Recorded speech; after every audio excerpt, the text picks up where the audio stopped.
So last week we were talking about the national economic goals that every economy wants to have, and we moved on to Roman numeral 3 questions every economy must ask itself. I'm going to throw you guys a curveball here, and this is going to drive some of you guys really, really crazy. In particularly Kylie Van, Renee, I'm sure there are others, but this needs to be done. I'm going to change up your notes, and I'm sure that you guys are giving me dirty looks, but the best part is I can't see them, so if you want to write something mean or evil to me or send me, I don't know if they have an emoji with really bad looks, but you can put it on the stream if you'd like. But I'm going to change up your notes, and here's why. I don't think I did a good enough job of explaining what the difference is between a command economy and a market economy. And so therefore I want to make sure that I do that here, at least have it listed and the list of what the difference is. So I'm going to shift your notes. Whatever letter A is, it's now letter B. So if you want to insert this someplace else or just write this somewhere else, you can, but here we go. So again, I apologize, sort of. So let's give you some options between different types of economies. And the options between the different types of economies is this: command economy. As far as the command economy, here's what we mean in the next section and moving forward, what we mean by a command economy.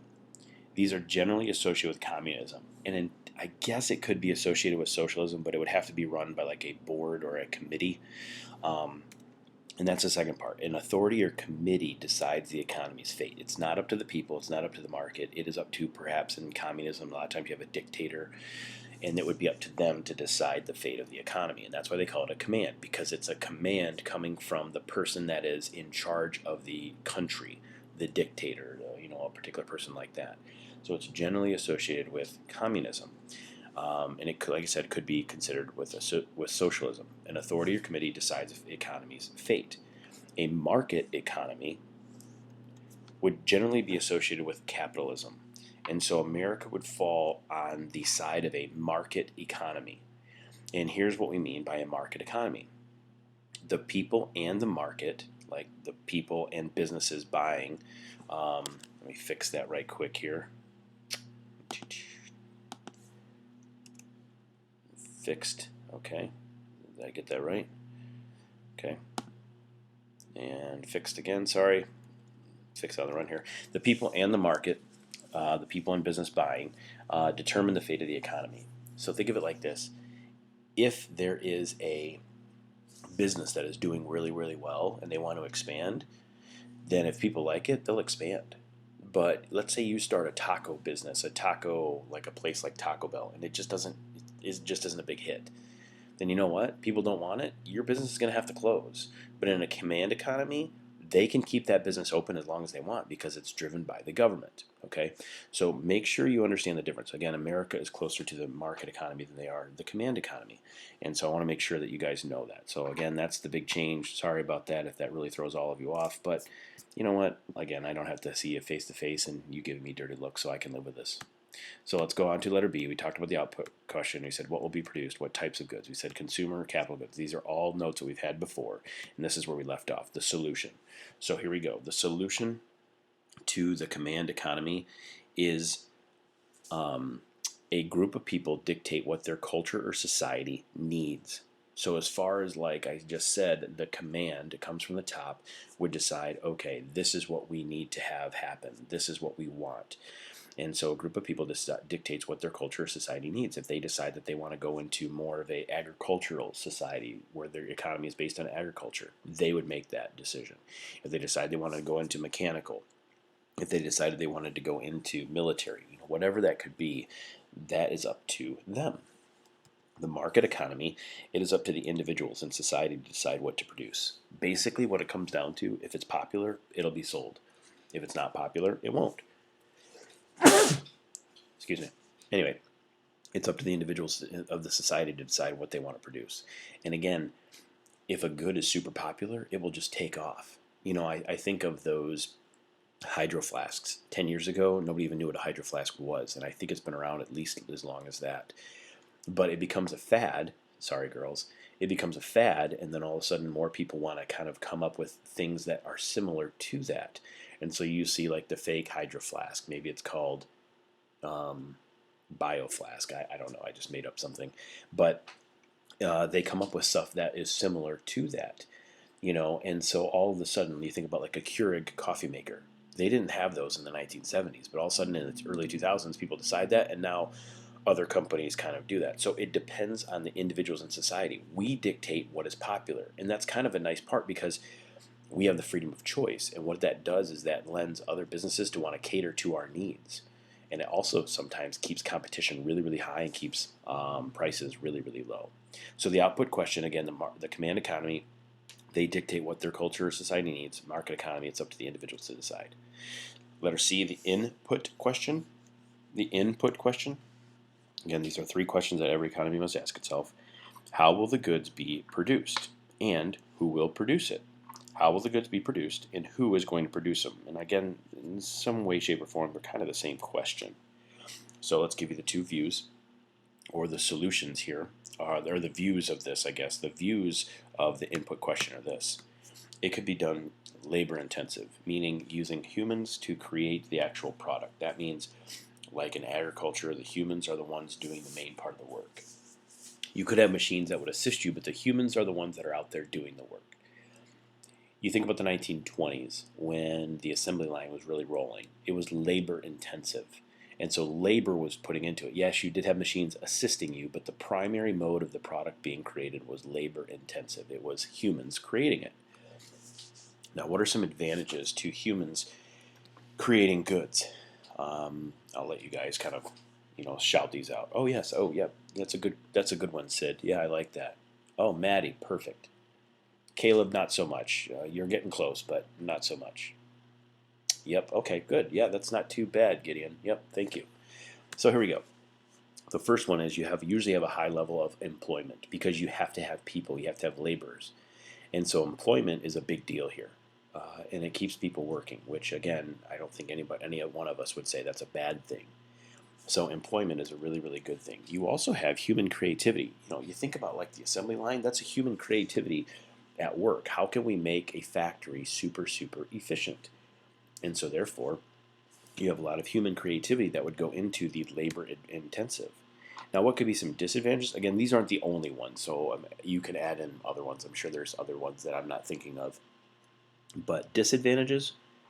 Well, the disadvantages is production could be lower. Humans fatigue.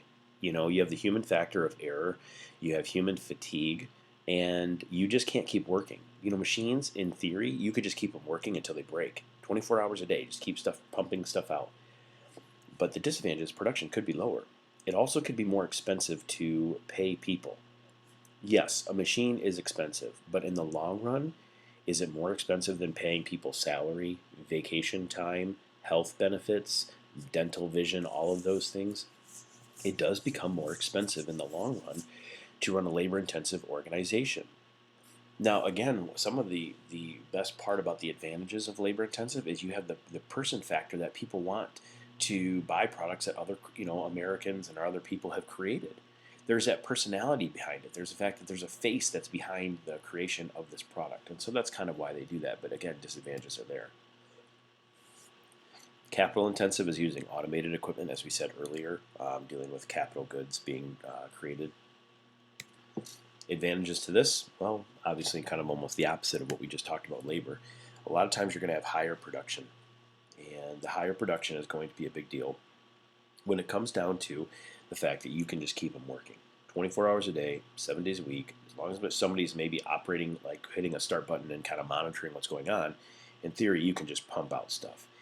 I don't know if you guys remember watching that cereal video in 9th grade. Maybe you guys were bad enough and I didn't show you the cereal video. Anyway, but there's a section in the tail end of that cereal video that talks about the biggest thing that's holding them back from cereal production is gravity and time. You can only produce out so many boxes of cereal. Back in the day, it took a long time for a person to create it, but now, because of capital intensive labor, it's just gravity. The thing that's slowing you down, the machine can only do so much at a certain pace. A lot of times there's less risk. You don't have to worry about a machine cutting its arm off, unless like Joseph creates a battle bot and it cuts its arm off or something like that, or turns on you like it did in Terminator. Although I don't think Terminator was created. I'm trying to think of a movie where you build a robot and it goes after you. I think Tron, that's kind of similar, but it wasn't really a robot. Anyway, sorry, I digress. Um, but there's just simply less risk. Humans can get hurt. Humans can make errors, but once that machine is set in, it's very rare that you're actually going to have a lot of mistakes that are going to take place, and it's just less risk for the fact that somebody could get hurt. Less long-term cost. Once the upfront cost is paid and you can pay that thing off, in the long run, you don't have to pay as much. Again, you don't have to worry about people taking vacations. You don't have to worry about Christmas bonuses. You don't have to worry about workers' compensation if somebody gets hurt. And so there's less long-term cost. The disadvantages of capital intensive is, well, simply you have less jobs. People just aren't able to work as much because you have machines that are taking the jobs from these people. And that's where a lot of people get mad. Think about it like this. Think of the practicality of McDonald's. What is McDonald's doing right now? Well, not during this pandemic, but before then. They know that they aren't getting enough workers. So you know what they did? They did these huge kiosks. And really, the only interaction you have with a person is if they give you your cup for you get your beverage, but they make your food, but they don't mess with the order. And so it leads to less jobs because, in theory, machines are doing the work. And this is what a lot of people have a problem with, is the fact that machines are doing the work, and you're basically phasing out the American worker. And there's certain industries that would not be able to do that, but they're trying to get it where it's more efficient and more cost, save more cost in the long run. It is expensive if the machine breaks. Depending on what type of machine it is, it might not be something that could be an interchangeable part. You might have to have a very expensive couple thousand, $100,000 fix if something does go wrong. But again, there are some advantages. There's risks and there's advantages and there's risks to each of these. But nonetheless, they would have that. So let's talk about the solutions. The command economy, they would say labor intensive. Why do you think they would say labor intensive? Okay, good. So the reason they would say labor intensive is because they want people to work, and they need people to be employed. And they would say labor intensive simply because, they would say labor intensive because to them, the more people that work, the more people that get money, and the more money that's kind of, shared all over the place. And so they would kind of look at this and say, this wouldn't be a bad thing to have all these people work. And so they might bring in they would have a lower unemployment rate, but the people would not necessarily make as much money because they have to be employed and the government has to push this stuff out. But they wouldn't necessarily have to pay a person X amount of dollar. This is why a lot of times in communist regimes, you don't really have a minimum wage. They have like a wage that they set for people. The people are not necessarily prosperous like we would think of when you have a lot of people working. And so they would have labor intensive to keep everybody in the economy, everybody in the country working. The market economy, it would be this. It would be a mix of labor and it'd be a mix of capital. And the reason why they would do this is this. They're not committed to one or the other. You know what they're committed to? Making money. They're committed to being successful. And in some industries, labor is what's going to be what is going to keep everybody going and keep the business thriving and keep it real and keep it making money. And in some industries, it's going to be capital. And so therefore, they're looking at this saying, hey, if this works, if it's mixed, if we can use people and machines, let's get it done. Whatever is the most efficient way to get stuff done, whatever is the best way to make money, that's what we're going to do. And so it could be a mix of labor, it could be a mix of capital, or it could be just labor, it could be capital, or it could be a mix. Either way, their sole focus, how can we make a better product? How can we make more money? How can we make people happy to keep pumping money into our business? And so that's the solution. So command, labor, market is a mix of labor. Okay, we'll stop here with the distribution question, and we will be done for today. We'll finish the 3 questions up. And as always, if you have any questions, please let me know. Hope you guys have a good day.